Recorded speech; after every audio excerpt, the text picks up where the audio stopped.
일단 목차는 이렇게 한 세 단, 그러니까 오늘 말씀드릴 것의 주요 주제는 스파크 온 쿠버네티스, 그다음 스파크에서의 그 데이터 처리 과정에서의 데이터 셔플링이라는 게 어떤 것인가, 그리고 마지막으로 리모트 셔플 서비스, 이렇게 말씀을 드리고 마무리를 할 겁니다. 먼저 제 소개를 잠깐 드리면, 네, 지나갔습니다. 네. 제 소개를 잠깐 드리면, 저는 현재 KT 넥스알에 근무하고 있고요. 약간 특이하게도 재입사를 한 케이스입니다.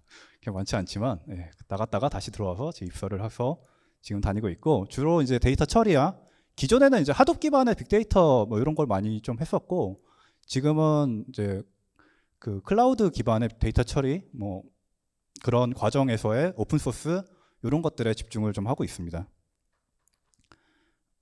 저희 KT 넥스알은 하둡 기반의 빅데이터 시스템을 한 10년 전부터 2012년도부터 개발하기 시작을 했고, KT 쪽에 이제 적용이 되어 있고요.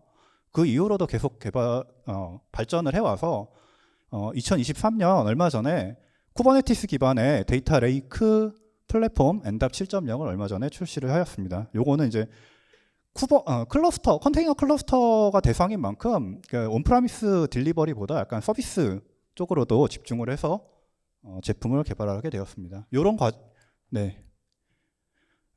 그다음 이제 오늘 실제로 이제 주제는 리모트 셔플 서비스라는 것이 주제인데, 이게 이제 나오는 그 흐름을 조금 말씀을 드려보겠습니다. 이제 이 셔플 서비스라는 게 이제 어떻게 나오게 되는지 먼저 좀 얘기를 드리면, 아파치 스파크 온 쿠버네티스부터 좀 시작을 하도록 하겠습니다. 아파치 스파크는 2009년도, 굉장히 오래됐죠. 2009년도에 시작이 되어서 현재까지 쭉 개발이 되어오고 있고, 미국의 굉장히 큰 뭐 데이터브릭스나 이거 뭐 애플이나 여러 가지 회사에서 이 아파치 스파크를 데이터 처리 프레임워크로 사용을 하고 있습니다. 아파치 스파크는 조금 특이하게 이제 유니파이드를 주장을 하고 있습니다. 스파크 하나만 사용하면 어떤 데이터 처리든 다 할 수 있다. 이것이 이제 이 스파크에서 주장하는 가장 큰 모토 중에 하나고요. 옆에 보시는 것처럼 SQL, SQL 처리나 스트리밍, 그 이제 데이터 스트리밍 처리, 뭐 머신러닝 같은 라이브러리들을 다 제공하고 있고, 이제 그래프엑스 같은 그 그래프 데이터 처리를 할 수 있는 기능들도 다 같이 한 번에 제공을 하고 있습니다. 그리고 또 하나 이제 강력함으로 주장을 하고 밀고 있는 것이 이제 다양한 API를 같이 제공을 하는데요. 여기에는 JVM의 그 스칼라, 자바뿐만 아니라 뭐 파이썬, R 같은 약간 분석 언어 쪽에서도 접근해서 사용할 수 있는 그런 API들을 같이 제공을 하고 있고요. 최근에는 그 파이썬에서 가장 데이터 분석에 많이 사용되는 판다스 API가 있습니다. 이제 그 API를 스파크 쪽에서 API 레벨에서 호환되는 수준으로 별도로 구현을 해가지고요. 그 판다스 대신에 이제 스파크에 있는 그 파이썬 패키지를 사용하면 그 뒤에 실제 데이터 처리는 스파크를 사용해서 자연스럽게 분산 처리되는 그러한 단계까지 현재 제공을 하고 있습니다. 저희 같이 데이터 처리를 하는 입장에서는 이제 하둡의 맵리디스의 뒤를 잇는 대용량 데이터 처리 엔진으로 이 스파크를 주목을 하고 현재 이제 적용을 하고 있는 상태입니다. 그 아파치 하둡의 맵리디스에서 나왔던 여러 가지 문제들을 이 스파크가 같이 해결을 좀 해줬고요. 스파크는 자체적으로는 RDD라고 불리는 데이터 저장하는 인메모리에 저장하는 모델을 가지고 데이터를 분석하고 처리하는 기반을 가지고 있고, 스파크는 약간 특이하게 이제 레이지 익스큐션이라는 또 특징을 가지고 있는데, 이 데이터 처리라는 게 여러 단계에 걸쳐서 처리를 하게 되지 않습니까? 근데 실제 동작은 가장 마지막 단계, 그러니까 정말로 이제는 더 이상 미룰 수 없는, 더 이상 미뤄둘 수 없는 상황이 오면 그때서야 앞에 있는 단계를 다 한 번에 합쳐서 데이터가 처리되는 그러한 방법을 취하고 있습니다. 이 방법을 취함으로써 중간에 여러 가지 이제 최적화를 하게 돼요. 그러니까 제일 마지막에 뭐 사용자가 어떤 실수로 예를 들어 SQL 같은 경우 뭐 회어절 조건을 제일 마지막에 줬다. 이러면 이게 순차적으로 실행이 되면 전체 데이터를 처리한 다음에 마지막에 가서야 그 회어절 조건에 의해서 데이터가 필터링 될 건데, 스파크 같은 경우는 이걸 레이지 익스큐션하게 마지막에 몰아서 한 번에 처리하다 보니까 그 마지막에 처리하는 단계에서 회어절에 있는 필터가 아래쪽으로 푸시다운, 이쪽 이제 말로는 푸시다운 돼가지고 제일 밑으로 내려가게 됩니다. 그래서 애초에 적은 데이터만 가져와서 데이터를 처리하게 되는 그런 이제 옵티마이제이션 할 수 있는 기능들이 더 들어가 있습니다. 그러면 이제 이런 스파크는 2016년도부터 스파크 온 쿠버네티스를 계속 진행을 해와서 2018년도까지 진행을 했고요. 현재 3.3 버전 기준으로 GA, 그러니까 상용 적용이 가능하다라는 이제 커뮤니티가 자체적으로 판단을 했었고, 기능 자체가 들어온 거는 2.3 버전, 그러니까 굉장히 예전 버전의 기능 자체는 들어왔습니다. 현재 스파크는 3.4 버전이 이제 릴리즈 되어 있는 상태고, 여기에는 조금 더 특이하게 이제 커스텀 쿠버네티스 리스케줄러도 같이 지원을 합니다. 요거는 제가 기회가 있으면 따로 또 말씀을 한번 더 드렸으면 좋겠는데, 그러니까 쿠버네티스 자체에서도 리소스 매니징을 하지만 그 리소스 매니저 자체가 스파크 같은 대용량 데이터 처리에는 약간 어울리지 않는 그런 면모가 있기 때문에 별도의 리소스 스케줄러를 사용할 수 있는 그런 기능도 들어가 있고요. 그러니까 스파크의 기본적인 뭐 다이나믹 얼로케이션 이런 기능이 같이 제공이 되지만, 현재 외부 셔플 서비스는 사용 지원되지 않는 단계에 있습니다. 이것이 이제 오늘의 이 부분이 이제 포인트가 되어서 말씀을 계속 드릴 겁니다. 오른쪽에 있는 그림은 이제 간단한 아키텍처인데, 결국 스파크 온 쿠버네티스를 사용하게 되면 그 스파크 컨트롤 플레인이죠. 마스터 쪽에 API로 연결을 해서 스파크 드라이버라는 그런 프로그램 하나 구동을 시키고, 그 스파크 드라이버가 다시 쿠버네티스 마스터한테 API 호출을 해서 실제 작업을 하는 워커들을 구동시키는 논리적인 그림입니다.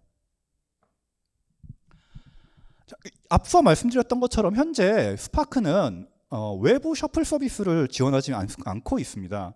그럼 이 셔플이란 게 일단 데이터 셔플링, 이것이 이 데이터 처리에서 어떤 의미인지를 먼저 말씀을 드려보도록 하겠습니다. 데이터 셔플은 이런 분산 데이터 처리 구조에서 굉장히 중요한 역할을 담당하고 있는 부분입니다.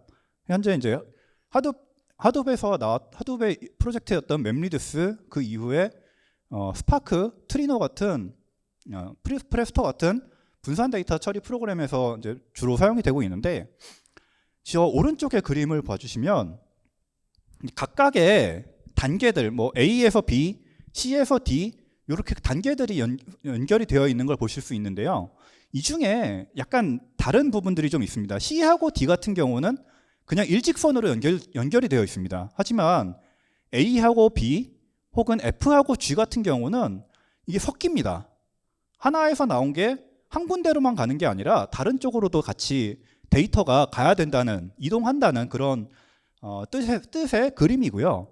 이렇게 A에서 B나 F에서 G로 이렇게 섞이는 과정, 이 데이터가 섞이는 과정을 데이터 셔플링이라고 하고 있습니다. 이 과정을 통해서 데이터가 처리해야 되는 목적지로 잘 갈 수 있게끔 해주는 게 가장 그렇게 분류를 해주는 작업이라고 생각을 해주시면 되고요.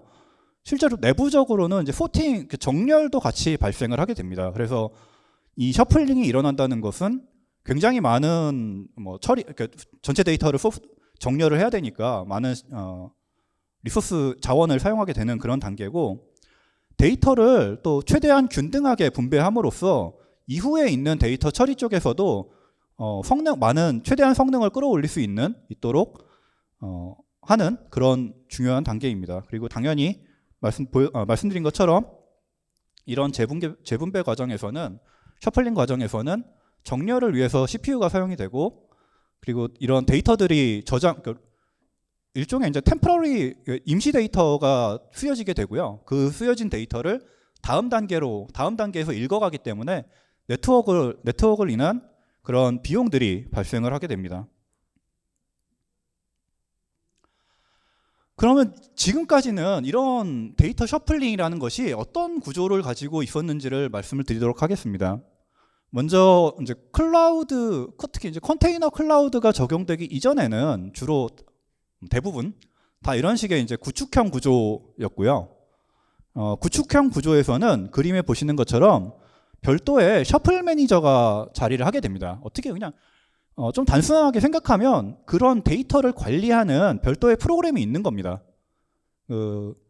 태스크들을 실제로 어떤 작업이 끝나고 그 결과물이 디스크에 기록이 되면 그것들을 추적해가지고 다른 쪽에서 요청할 때 올바른 데이터를 보내주는 그런 프로그램이 머신마다 노드마다 다 구동이 되어 있는 상태고, 이런 구동되어 있는 프로그램들을 통해서 그 다음 단계에서 데이터를 요청을 해가지고 받아가서 사용하는 구조입니다. 그래서 이런 구조에서는 앞에서 데이터를 처리한 프로그램들은 디스크에 임시 데이터, 그 셔플을 위한 데이터가 다 기록이 되면 더 이상 할 일이 없습니다. 그래서 여기 보시는 이제 태스크 1번, 2번, 3번 같은 경우는 자기가 데이터를 다 기록하게 되면 이제 프로세스가 종료되어도 괜찮아요. 그 데이터들은 이미 디스크에 기록이 돼가지고 저장이 되어 있는 상태고, 그것들은 셔플 매니저가 요청하는 다른 프로그램들한테 데이터를 건네줄 것이기 때문에 관계 없습니다. 그래서 태스크 1번, 2번, 3번 같은 경우는 종료가 되고, 이제 그 종료된 자원들이 리소스 매니저에 의해서 다시 재활용될 수가 있습니다. 대표적으로 이 구조를 이제 사용하고 있는 것이 하두베 얀이라는 리소스 매니저 프로그램인 거고요. 이 하두베 얀을 사용할 때에는 셔플 매니저를 그 얀이라는 그 클러스터링 체계에 플러그인 형태로 구동을 하도록 되어 있습니다. 그래서 별도의 프로그램이 없어도 얀이 구동이 되면 플러그인으로 같이 셔플 매니저가 구동이 되는 그런 구조입니다. 다음은 이제 컨테이너 클라우드에서의 구조입니다. 컨테이너 클라우드에서의 구조입니다. 여기서 보시면 이제 앞에서 있었던 셔플 매니저라는 별도의 프로그램이 동작하기 조금 어려운 구조가 되게 됩니다. 특히 이제 대부분은 다 지원하지 않고요. 아까 말씀드렸듯이 이제 스파크 온 쿠버네티스에서 별도의 셔플 서비스가 없다라고 하는 부분이 이 부분입니다. 별도로 셔플 데이터를 관리해주는 프로그램 부분이 없고요. 각각의 태스크들은 자신의 디스크에 뭔가 컨테이너의 파드죠. 이제 파드에 마운트된 어떤 공간에 그런 임시 데이터를 저장을 하게 됩니다. 이 저장하는 공간 자체는 뭐 여러 가지일 수 있죠. 그 MTDIR 같은 그 쿠버네티스에서 제공하는 그런 기능을 사용한 임시 저장소일 수도 있고요.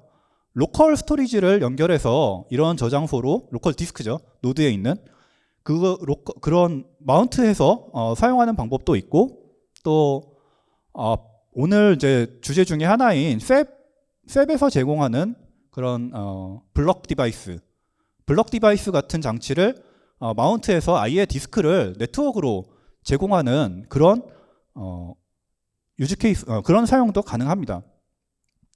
이런 식으로 사용하게 되면 셔플 매니저가 없기 때문에 다음 단계의 태스크가 그 데이터를 받아와야 될 때 이전 단계의 태스크가 그 구동이 되는 상태여야 됩니다.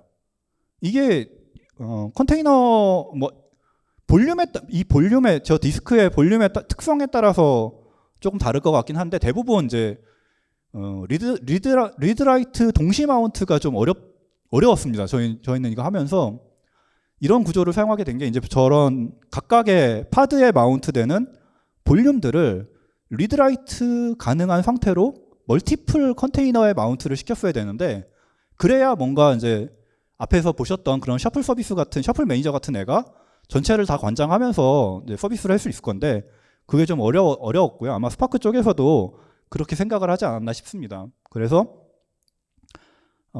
스파건 쿠버네티스 구조에서는 각각의 태스크가 직접 데이터를 전달하게 됩니다. 그러다 보니까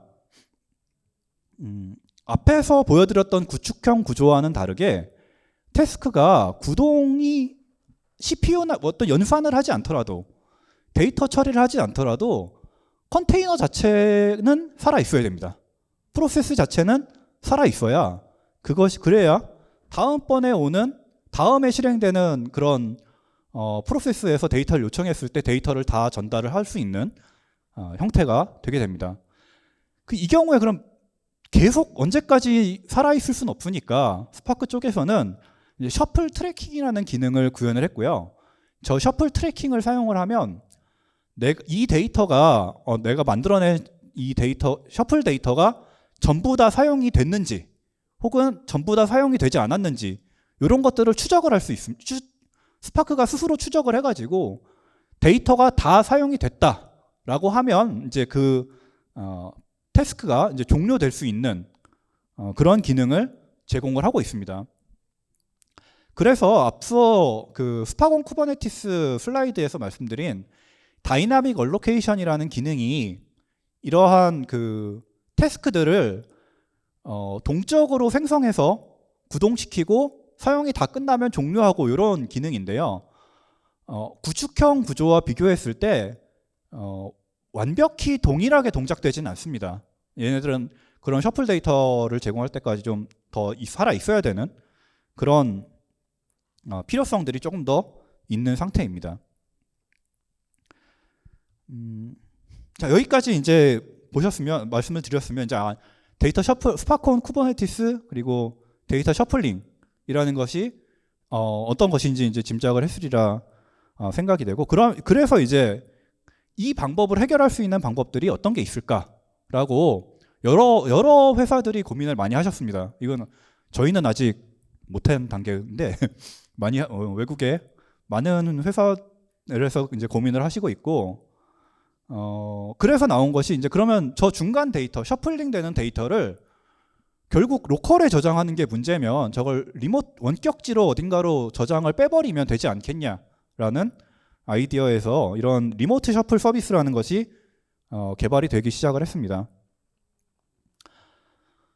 전반적으로 구조는 보셨던 것하고 크게 다르지 않지만 중간에 이제 리모트 셔플 서비스라는 레이어 계층이 하나 더 들어가는 그런 형태고요. 데이터를 처리하고 처리가 끝난 데이터를 로컬에 저장하는 것이 아니라 이제 원격지 어떤 서비스를 통해서 다른 위치에다가 저장을 하는 그런 구조입니다. 그래서 클라우드 환경에서 이제 발생할 수 있는 문제들을 좀 해소하려고는 노력이고, 이 경우에 이제 또 좀 유리하게 작용하는 것이 이제 요즘은 이제 비용이 높은 자원들이 많이 사용을 하고 있습니다. 저희만 해도 그 NVMe 같은 굉장히 빠른 스토리지를 그 노드마다 뭐 많이는 못하고 몇 개씩 이렇게 그 장착을 해가지고 이제 사용을 하고 있는데, 이런 것들을 이제 어느 특정 뭐 서버나 별도의 아예 쿠버네티스가 아니라 아예 별도의 어떤 클러스터 데디케이티드 구축형 어떤 클러스터로 빼버릴 수도 있을 거고요. 그래서 이제 리모트 셔플을 위한 별도의 전용 노드 구성 같은 것들, 그런 그림들도 가능해집니다. 그리고 이렇게 함으로써 이 데이터 자체를 이제 여기 보시는 것 계층화를 할 수 있게 됩니다. 그래서 메모리, SSD, 디스크, 심지어 여기서도 또 로컬 디스크가 아니라 여기서도 또 원격 디스크 뭐 이렇게 나가기도 합니다. 그래 많은 단계를 가지고 비용이 점점 저렴한 쪽으로 보내는 그런 기능들도 가능하고요. 현재 텐센트, 알리윤, 우버, IBM, 뭐 링크드인 수많은 회사에서 이런 원격 리모트 셔플 서비스에 대해서 개발을 하고 일부는 이제 아파치 재단이나 이런 쪽에 기부해서 오픈 소스로 진행을 하는 프로젝트들도 있습니다. 제가 이제 다음에 보여드릴 프로젝트는 두 개는 현재 아파치 재단에 기부가 되어 있는 상태입니다. 그래서 하나씩 먼저 말씀을 드리겠습니다. 아파치 유니플이라는 프로젝트가 현재 개발 중입니다. 이 아파치 유니플은 텐센트에서 개발을 하다가 이때도 개발 자체도 사실 오픈 소스로 개발을 했었습니다. 오픈 소스라기보다는 이제 GitHub에 공개된 형태로 개발을 하고 있었고요. 이것을 이제 그 아파치 재단에 기부를 해서 현재 인큐베이팅으로 들어가 있는 상태입니다. 오른쪽 그림에서 보시다시피 이 유니플이라는 프로젝트는 코디네이터, 그다음 셔플 서버 이렇게가 두 개의 큰 구성 요소로 되어 있고요. 이 셔플 서버가 데이터를 저장할 때 자기 로컬 디스크를 사용하거나 혹은 여기서도 또 원격지, 그러니까 주로 이제 S3 같은 오브젝트 스토어를 사용할 수 있는 오브젝트 스토어나 뭐 HDFS 같은 또 다른 저장소를 사용할 수 있는 형태로 개발이 되어 있습니다. 그리고 앞서 말씀드린 것처럼 이제 3단계 3티어 저장소 구성이 가능하고요. 인메모리, 뭐 디스크, 외부 저장소 이렇게 제공이 되고 장점 중에 하나가 제가 봤을 때는 쿠버네티스 오퍼레이터를 제공을 해줍니다. 그래서 오퍼레이터를 구동시킨 다음에 그 CRD에 맞는 그 야물을 사용해가지고 우리가 배포를 하거나 뭐 조절을 하는 그러한 방식이 가능한 프로젝트입니다. 앞서 제가 뭐 유니플도 그렇고 요 뒤에 말씀드릴 것도 그렇고 전부 다 시간이 없습니다. 스파크 쪽에 아직은 커스텀 패치를 좀 넣어야 되는 상태이고요. 셀러본 같은 아파치 셀러본이라는 또 별도의 프로젝트가 있는데 얘는 알리윤 클라우드에서 개발된 거고 옆에 보시는 구성은 비슷합니다. RSS 마스터라는 게 이제 코디네이터 쪽에 이제 역할을 하는 거고 실제로 데이터를 서빙하는 워커라는 모듈이 있고요. 여기는 몇 가지 조금 더 특이한 기능들을 제공을 하고 있습니다. 이 표로 간단하게 비교를 좀 해보면 좀 흥미로운 비교가 저장소 사용 제한 같은 게 있는데 한쪽은 프로그램 수를 제한하는 거고 한쪽은 디스크 사용량을 제한을 합니다. 그리고 개발 언어도 유니플 같은 경우는 자바로만 되어 있고 셀러본 같은 경우는 스칼라하고 자바가 5대5 정도로 섞여 있는 상태이고요. 오퍼레이터 제공되고 이제 설정 리로드 가능까지 있어가지고 라이브로 설정을 바꿀 수 있는 장점이 좀 있었습니다. 메모리 저장소 티어 같은 게 조금 차이가 있는데 셀러본 같은 경우는 2티어 중에 외부만 사용하는 경우가 없습니다. 메모리하고 로컬 디스크 쓰거나 메모리, 로컬 디스크, 외부 저장소 이렇게만 제공을 하고 있어서 유니플하고 좀 비교가 됐고 메모리 사용하는 부분도 온입을 쓰거나 이쪽은 오프입을 쓰는 이런 차이점들이 좀 있었고요. 그래서 이제 좀 급하게 마무리를 드리면 스파건 쿠버네티스는 현재 이제 프로덕션에서 사용할 수 있는 GA 상태이고 그래도 스틸 여전히 뭔가 개선이 이루어질 부분들은 좀 남아 있고요. 데이터 셔플이라는 게 분산 데이터 처리에서 굉장히 중요하다는 요소다라는 말씀을 좀 드렸고 현재는 스파크는 직접적인 셔플 서비스가 없다. 그리고 이것을 위해서 여러 군데에서 리모트 셔플 서비스라는 프로그램들을 개발을 하고 있고요. 아파치 셀러본, 아파치 유니플 같은 오픈소스 프로젝트들이 현재 진행이 되고 있습니다. 프로덕션 적용 여부의 제 의견은 뭐 인하우스 쪽에서는 이제 적용이 가능할 것 같은데 외부 프로젝트나 제품에서는 조금 더 봐야 되지 않을까 싶습니다. 그리고 다음은 레퍼런스인데 이 홈페이지들이 좀 있으니까 한번 보시고 제가 말씀 못 드린 링크드인이나 우버 쪽에서도 이런 소프트웨어들이 개발이 되고 있습니다. 그래서 같이 참고를 해주시면 좋겠습니다. 이상 발표를 마치도록 하겠습니다. 감사합니다.